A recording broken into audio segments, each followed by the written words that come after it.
quiero saludarlos desde esta nota informativa de esta entrevista que tiene que ver con mi libro que se titula Flor y Canto del Evangelio de Tonantzin, Guadalupe. Este libro abarca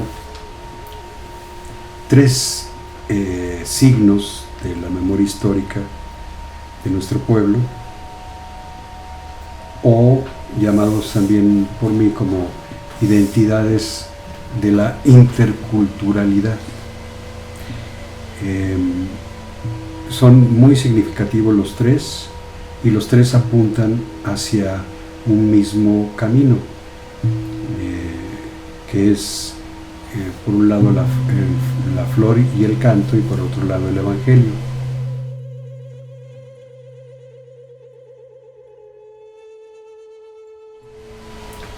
El flor y canto es un disfracismo náhuatl que significa o que viene de la voz Inxochitl Incuicatl, que quiere decir aquello que se canta desde el interior, desde lo más profundo, y que habla acerca de las verdades, o que habla acerca de la propia cosmovisión, de la propia convivencia, de la propia manera de vivir entre los seres humanos, en la experiencia particular de la cultura de la náhuatl. Y por el otro lado, el Evangelio, que proviene de toda la tradición judeocristiana traída por los europeos, y es una manifestación de fe, de cómo ir manifestando una verdad, cómo ir dando a conocer también dentro de la visión de Occidente esa fuerza superior llamada Dios, que viene a convertir a toda la humanidad hacia un camino que su Hijo Jesús ha venido mostrando como el camino verdadero. Entonces son dos grandes partes de las cuales se compone el título de este libro, Flor y Canto y Evangelio, y que abren un diálogo entre culturas, como son nuestras identidades.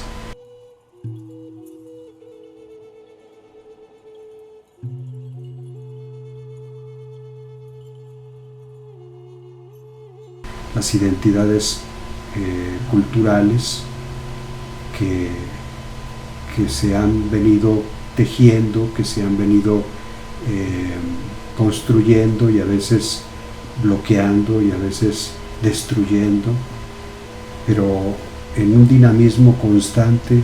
por volverse a reconstruir, por volverse a tejer, y que son parte de nuestras identidades como pueblo, como pueblos, identidades interculturales, porque no han dejado de estar en la búsqueda de ese diálogo entre diferentes culturas, y que no representan siempre un mismo esplendor, no representan siempre un mismo torrente, una misma corriente o una misma armonía entre estas culturas, sino que a veces es choque, a veces es sometimiento, a veces es negación, a veces es incluso violación de derechos, a veces es fragmentación, a veces ocultación, condenación, etc., ¿no? Pero que una y otra vez vuelven a manifestarse dentro de nuestras identidades con la carga de ese gran horizonte que es entrar de nuevo al diálogo, entrar de nuevo al conocimiento y reconocimiento de los que son de una cultura y de los que son de otra cultura, pero que esas identidades participan y son parte de nosotros mismos. Es todo un proceso sinuoso, porque así como lo es la historia, lo es también sus símbolos, lo es también su lucha cultural.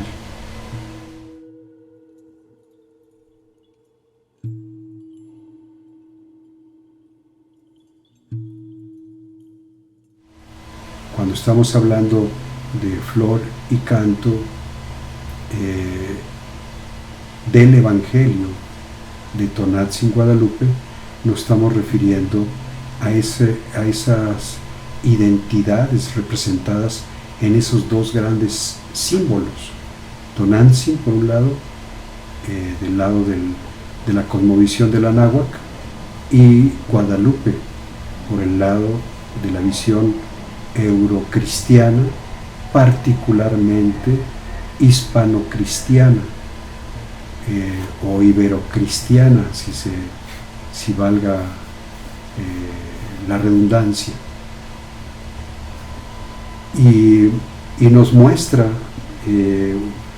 constelaciones de identidad muy diferentes, a veces contradictorias, que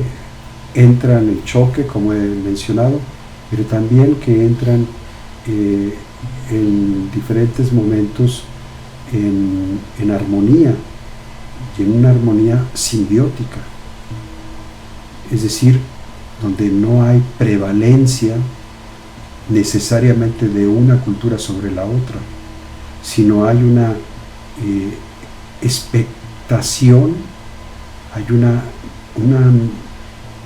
una manera de contemplar expectantes, como espectadores, ¿verdad? Asombrados de lo que una cultura trae para la otra y de lo que la propia cultura de los ancestros trae también para la cultura de los otros ancestros. Y ambos ancestros son partes constitutivas de nuestras identidades interculturales del ser mexicano, porque no hay una sola forma de ser mexicanos, sino son diferentes maneras de expresar la mexicanidad, y de esa manera también, por extensión, de manifestar lo latinoamericano y lo indoamericano, porque ya no somos exclusivamente eurocristianos, sino somos también indocristianos, y somos también un puente entre la manera de mirar América desde el cristianismo europeo y la manera de mirar América desde los pueblos originarios. Esa combinación extraordinaria y original es la que representa ese diálogo intercultural que apenas empezamos a reconocer como nuestro, a reconocer la riqueza grandiosa de nuestras culturas. de la mexicanidad, por hablar en algún sentido extenso de este fenómeno. Entonces, Tonantzin Guadalupe no es solamente un símbolo de la cosmovisión indígena sumada a la visión cristiana del occidente o de la tradición judeocristiana. No, es mucho más que eso.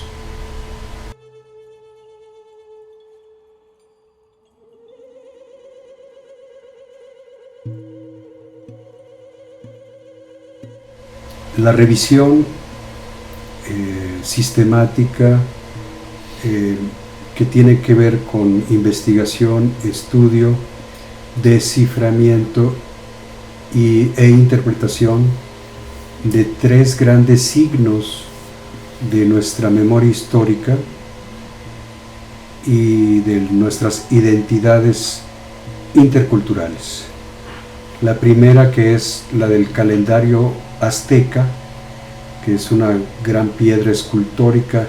que se encuentra en el Museo Nacional de Antropología e Historia y que yo he llamado piedra solar mexica, en alusión al calendario maya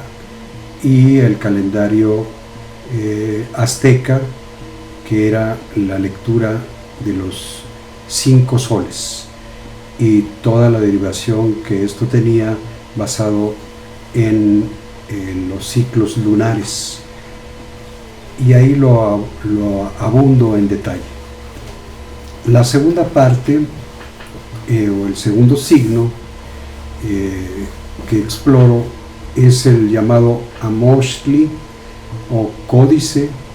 de Tonantzin Guadalupe. Este Amoxtli es un gran pictograma elaborado con manos indígenas, igual que la piedra escultórica labrada en piedra del calendario azteca, pero en este caso en una especie de lienzo o manta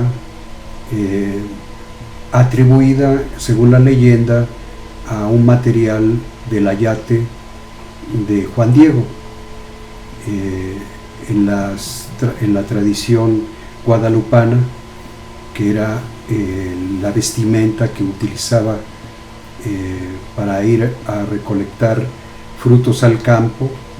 y también transportarlos de un lugar a otro. Y dentro de la tradición, pues ahí se presenta, se manifiesta la aparición que sigue aún visible en la Basílica de Guadalupe, ahí en la villa de la Ciudad de México, que está expuesta en el altar mayor del templo. Y el tercer signo es el Nican Mopogua, o el relato de estas apariciones marianas escritas por Antonio Valeriano, que escribió 25 años después, recopilando los testimonios y la narrativa en idioma náhuatl, y él mismo, don Antonio Valeriano, era discípulo de los frailes franciscanos del Colegio de Santiago Tlatelolco, junto con un grupo de compañeros que ayudaron en este trabajo abundante de donde se plasmó la flor y el canto del Evangelio de Tonantzin Guadalupe, en ese amplio relato del Nican Mopogua, que es el que nos heredan desde el siglo XVI, a mediados del siglo XVI, hasta la fecha, y que es traducido posteriormente al español un siglo después. En esto consiste la revisión amplia, detallada que yo hago en mi libro, donde voy dando una manera de interpretar desde una cosmovisión de los pueblos originarios y desde una visión de la fe cristiana proveniente de Occidente. Ese diálogo intercultural es el que trato yo de retratar, es el que trato yo de manifestar en esta aportación que estoy haciendo al conjuntar diferentes manifestaciones del arte indígena y también de la filosofía náhuatl y de la fe cristiana.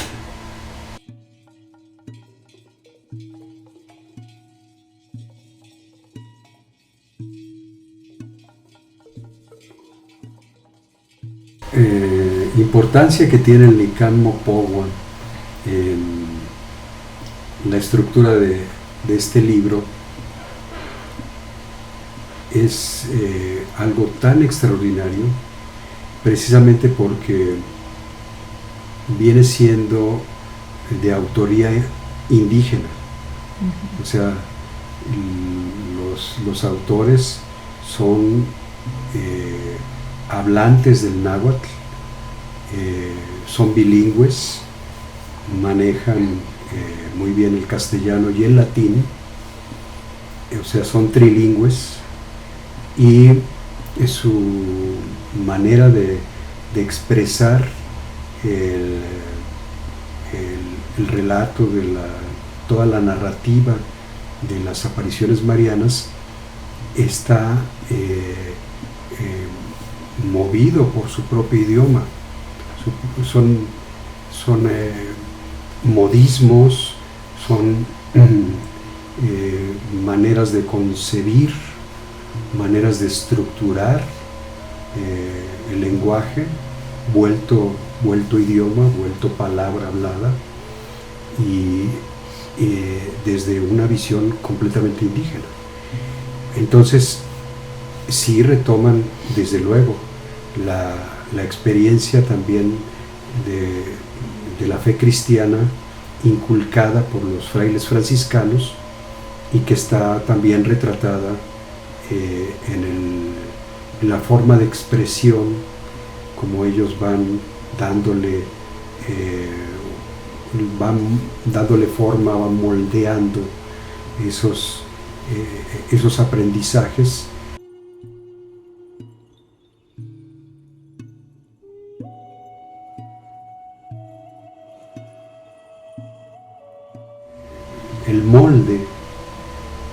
El molde estructurador de todo el relato es la cosmovisión de la náhuatl. Es una cosmovisión desde un lugar centrado en una noción biocósmica, es decir, en vinculación con la vida que proviene del cosmos, que proviene de la naturaleza y, por supuesto, de la madre tierra. Ese es el molde fundamental que estructura todo el Nicán Mopogua. Y la visión cristiana está siendo como parte de ese relato, pero moldeada bajo ese recipiente de contención. Digamos, es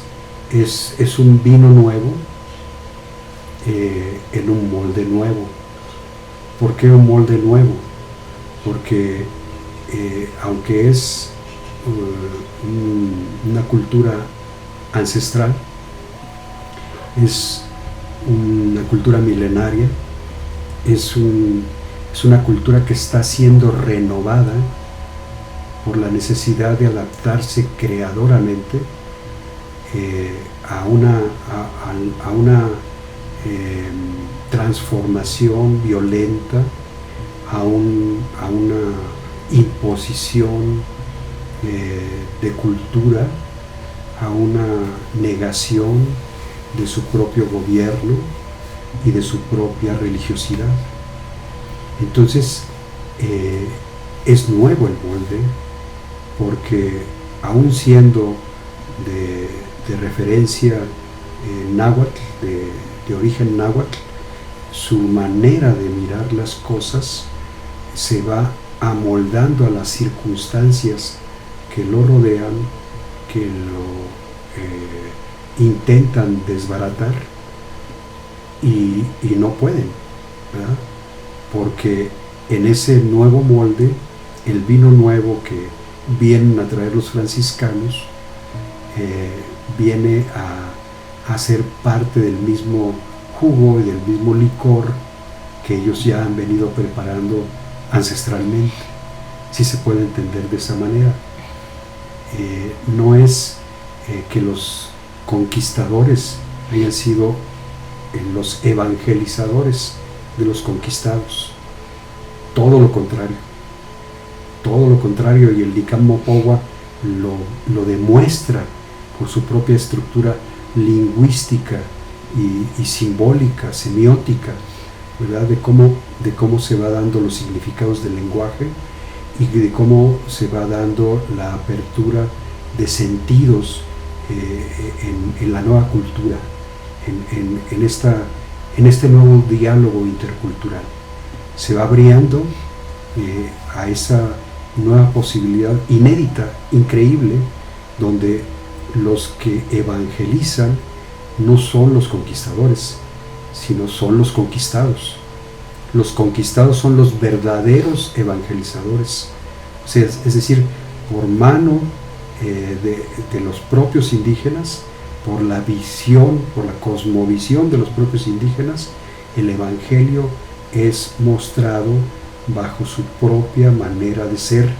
bajo su propia manera de conocer y de conocerse, y de conocer también la cultura del otro. Entonces se va tejiendo un nuevo campo de conocimiento, y por eso es inédito el Licán Mopohua en ese sentido, pero tiene paralelismos increíbles también con el Popol Vuh o Popol Vuh más conocido, que es la historia de los relatos de los antiguos mayas, en el sentido de que ese Popol Vuh o Pop Vuh del maya quiché fue elaborado también por manos indígenas, también de mayas formados por franciscanos, y que fueron los que aprendieron a traducir sus antiguos códices al español, y mucho tiempo después fueron descubiertos por otros sacerdotes en la colonia, y a los cuales se les atribuye el haber hecho esa traducción. En realidad la traducción original fue elaborada por los propios mayas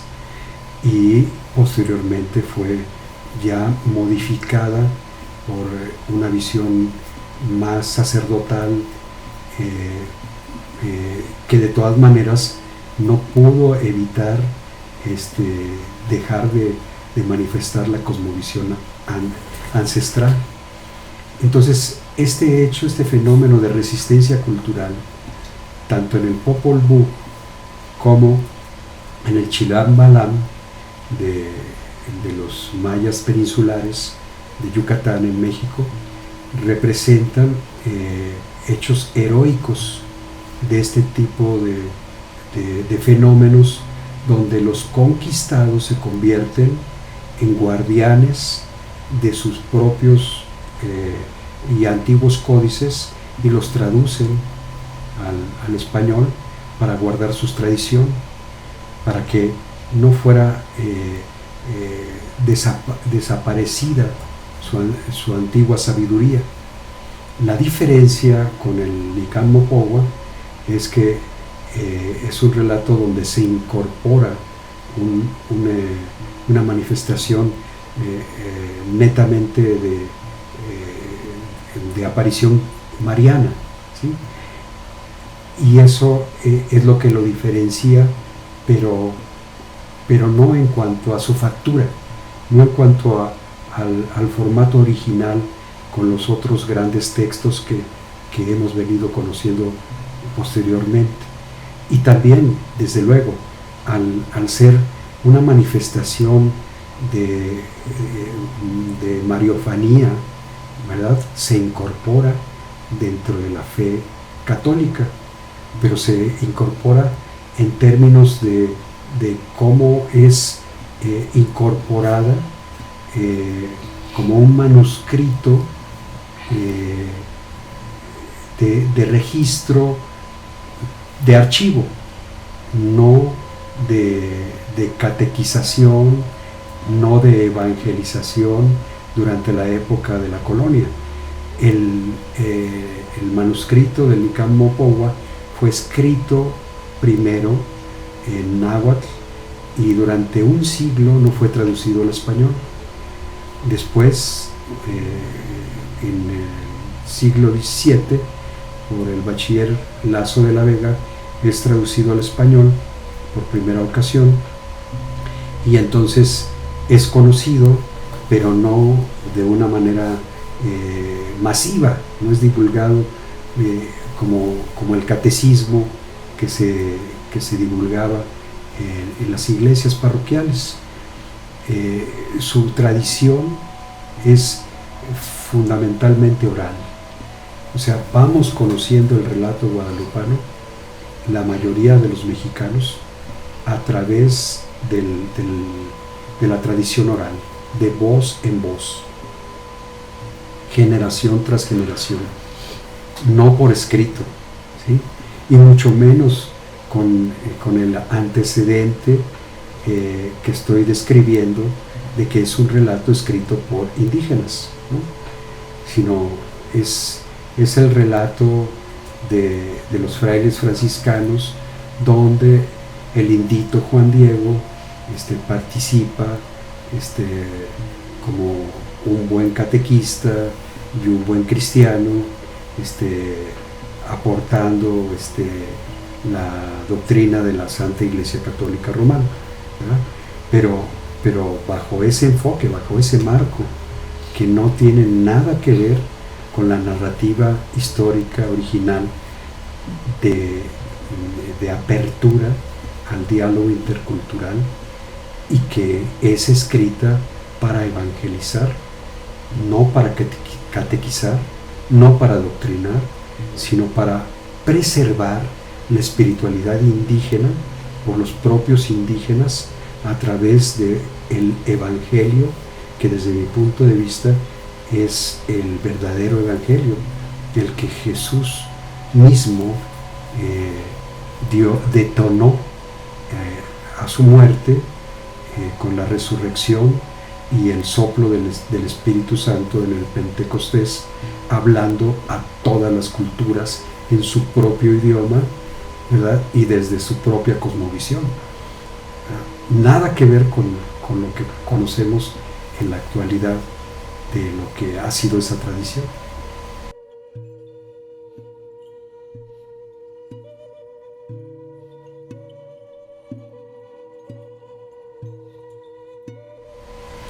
Ese es el mensaje principal